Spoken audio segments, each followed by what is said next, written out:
know that the internet has been turned into the greatest instrument of mass surveillance in the history of mankind.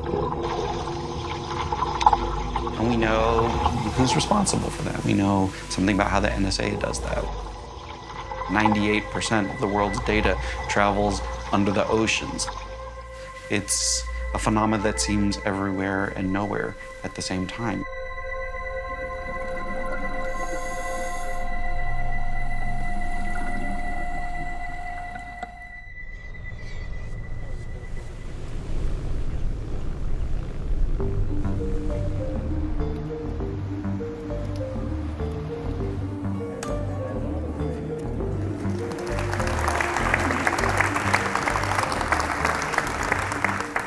All right, well, thank you guys all so much for being here this morning. I'm interested in art that helps us see the historical moment that we live in. I've done a lot of projects that are very, thinking about mass surveillance and thinking about infrastructures.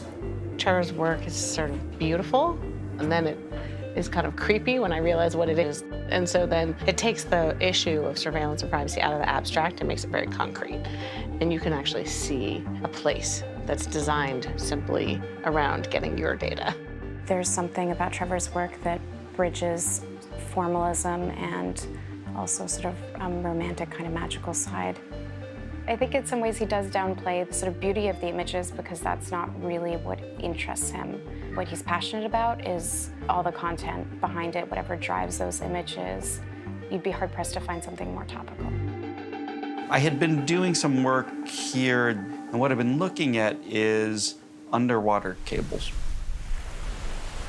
The kind of metaphors and vocabularies that we have to understand the internet are terrible. We have things like the cloud, cyberspace. The way that the internet works is it's not made out of a cloud. It's not made out of some kind of weird mystical cyberspace. It's made out of infrastructures. It's made out of buildings. It's made out of routers and switches. And it's made out of fiber optic cables. And this is a very, very important part of how the internet works, is that the world is all connected. Continents are connected to each other through undersea cables. These are places where, a huge number of cables come together. The NSA, they refer to these as choke points. If you're the NSA and you can tap these choke points, you can see a huge amount of the world's internet traffic. People often think of commercial data gathering, data mining as very separate from national security and government surveillance. The government has the power to dip into those commercial databases whenever they want. The Googles and the Facebooks are collecting the most intimate secrets of your life. Google knows more about my internal life than my family does. I mean, imagine a world in which everything is recorded and everything has consequences. In the Snowden archives and in some of the NSA documents that have been released and reported on, Miami shows up as a very important place for collaborations that the national security has with private companies who give them access to these cables in order to surveil the internet. And where those cables connect the continents to one another under the oceans, there's only a few places, a couple around here in Miami. I'm not the kind of artist who goes into my studio every morning and throws around some paint and emerges with some masterpiece. My work really emerges out of research. I can spend weeks just looking at documents, for example. I spent a lot of time looking at maritime charts, environmental impact statements, looking at documents from the Snowden archive, trying to put together an image of where I might be able to find these cables. I wanted to see what they look like. This passive tapping of the internet is something that is so big and so little understood that I'm really appreciative of Trevor's work because it really highlights it. Is it okay that anything that touches the US we're gonna open and look at? In those photographs, there's absolutely no evidence whatsoever of that mass surveillance infrastructure because they're invisible, right? Because the cables are underwater. A scene at a beach is a scene of mass surveillance.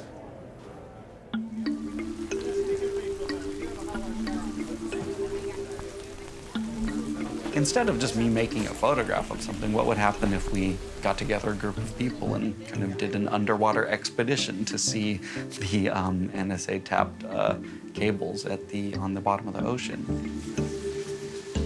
Come on board, y'all. The group was philanthropists, curators, some journalists. Regulator, BC, and a wetsuit that fits. Nice job. Just a sec. Here you go. Hey, Trevor. Hey, how's it going? Good to see you again. Got it? How you doing? Good, good. We got you right over here, not a problem. Glad you could make Fantastic. it. Thank you. Anybody with less than 15 dogs? Less than 15, less than 15. All right, so you guys are gonna stay closest to me, okay? Most of the underwater industry is set up to basically take tourists to reefs and wrecks and places where you look at, nice things underwater, and that's great. But they're not really set up to go looking for, weird stuff on the bottom of the ocean. I learned how to scuba dive in order to do this project, and so you actually have to do an enormous amount of work in order to be able to put yourself in the position to see something. When they called me about this, we first kind of raised our eyebrow. We weren't sure what they were talking about. Once Trevor started explaining stuff to us, it became more inspirational. But conceptually at first, it's just like, you want to find some cables in the water? Oh, okay. I mean, we do a lot of searching for things. So setting up a grid and what you're going to work within to come up with a plan to find something is not unusual for us to have to do. Perfect. Well, sort of perfect. I'll start you north. I'm going to lead you so you go into it, so you have time to get down. Excellent. When I started poking around, see who could, rent a dive vessel and find a crew that would take us out to find these cables. And there's a sensitive government area there. You're not really allowed to film there. You have to stay outside of a quadrant. So we mapped it out and, knew we couldn't be in a certain area and whatnot. I'm not interested in doing anything that's illegal. However, I am interested in exercising the rights that all of us have as people living in, a relatively democratic society. The only way I can possibly describe the surveillance story is pre-Snowden and post-Snowden. There were little hints about the US and what we have been doing post 9/11, but until Snowden came along, I don't think any of us really understood how vast surveillance was by the NSA of domestic US citizens. I had been friends with Laura Poitras, the filmmaker that Snowden initially went to, for many, many years. And when that started happening, she asked me to collaborate with her to try to figure out how to make images that would help us learn how to see what these infrastructures were. I was one of the cinematographers on Citizen4. I shot a number of landscapes for them. And what Snowden did was really remarkable. It really changed the way in which I think a lot of people think about the internet. The NSA specifically targets the communications of everyone. It ingests them by default. It collects them in its system, and it filters them, and it analyzes them, and it measures them, and it stores them. That was shocking. The idea that they were keeping track of every single phone call made by Americans for almost a decade, regardless of whether or not you were a suspect. And the thing that was so crazy about Snowden was I realized I had been under-paranoid. I did not actually think the government had gone as far as it had gone.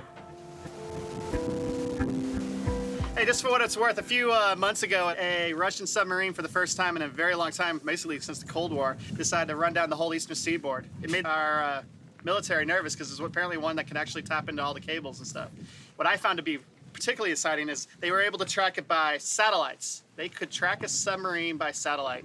So I'm sure they can see us right now. Wave. Trevor, do you have anything you want to add to this since it's what you photographed? Yeah. So when you see these cables, you're looking at the information superhighway in the flesh, as it were. Don't touch it. The rain and everything made it feel immediately not like any sort of a tourist attraction. It made it feel a bit more surreal. It is like a sort of extreme studio visit where you're really going to look at what inspires this person. Ready? Everyone's ready? Yeah. Ready. Yep. Done.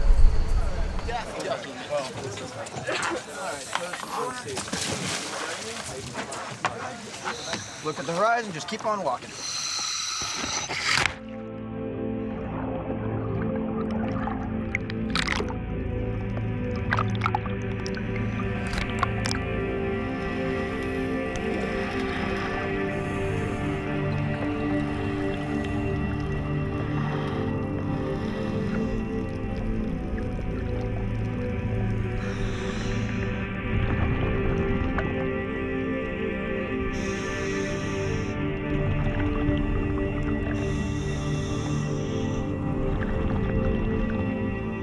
With a lot of these kinds of projects, there's always a sense of discovery that's exciting. It's exciting to find something that perhaps nobody's ever even seen before.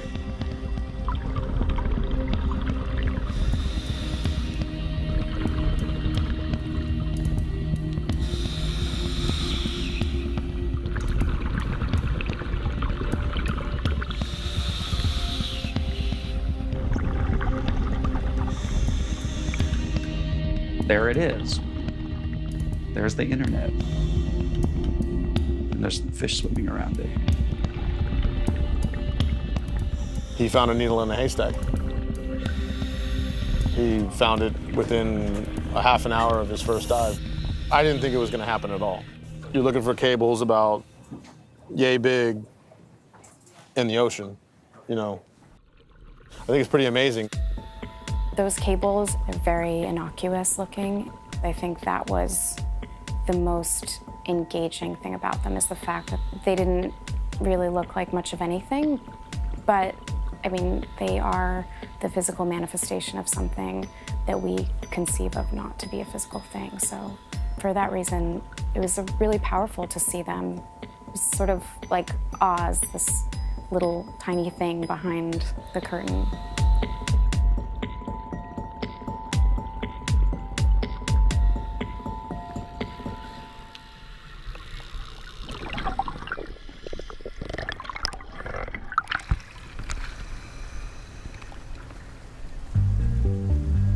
So what? Facebook knows everything about me, Google knows everything about me, the government knows everything about me, fine. Even if maybe you're not outraged about the surveillance itself, it certainly matters that we spend almost 80 billion on intelligence gathering a year. We pay for it. It's good to be reminded that this is all real. It seems to me like the world is changing, and whatever will happen 10 years from now would probably frighten us today. You know, issues of surveillance, it's sort of everywhere. So I think the best artwork is dealing with that in some way. What is art? What can it do? The wonderful thing about art is that it's a million different things. But what I'm particularly interested in is things that contribute to the culture by insisting that we pay attention to certain things. The internet has been turned into a hostile environment. The internet is a tool that can be used to prey on all of the people using it. This can often give you the sense that the world's a pretty difficult place and that the future doesn't look so good. At the same time, I don't think that you should live your life with that assumption. It's not a foregone conclusion that Google gets to decide what the future looks like. It's not a foregone conclusion that the director of the National Security Agency gets to decide what the world looks like. We do still have some agency in terms of what the future is going to look like.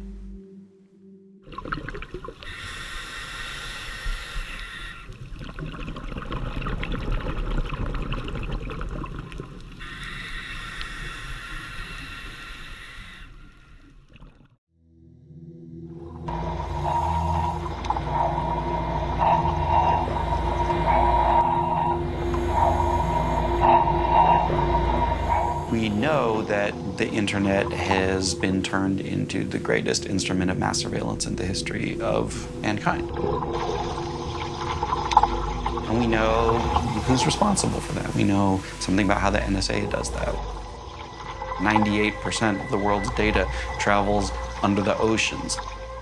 It's a phenomenon that seems that the internet works is it's not made out of a cloud. It's not made out of some kind of weird mystical cyberspace. It's made out of infrastructures. It's made out of buildings. It's made out of routers and switches. And it's made out of fiber optic cables. And this is a very, very important part of how the internet works, is that the world is all connected. Continents are connected to each other through undersea cables. These are places where, you know, a huge number of cables come together. The NSA, they refer to these as choke points. If you're the NSA and you can tap the kind of magical side. I think in some ways he does downplay the sort of beauty of the images because that's not really what interests him. What he's passionate about is all the content behind it, whatever drives those images. You'd be hard-pressed to find something more topical. I had been doing some work here, and what I've been looking at is underwater cables. The kind of metaphors and vocabularies that we have to understand the internet are terrible. We have things like the cloud, cyberspace. The way that helps us see the historical moment that we live in. I've done a lot of projects that are very, thinking about mass surveillance and thinking about infrastructures. Trevor's work is sort of beautiful, and then it is kind of creepy when I realize what it is. And so then it takes the issue of surveillance and privacy out of the abstract and makes it very concrete. And you can actually see a place that's designed simply around getting your data. There's something about Trevor's work that bridges formalism and also sort of romantic. Everywhere and nowhere at the same time.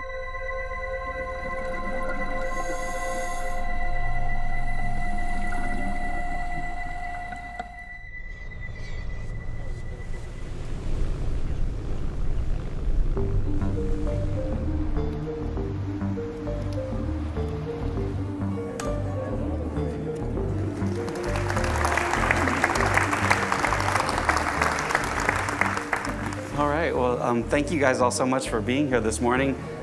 I'm interested in art.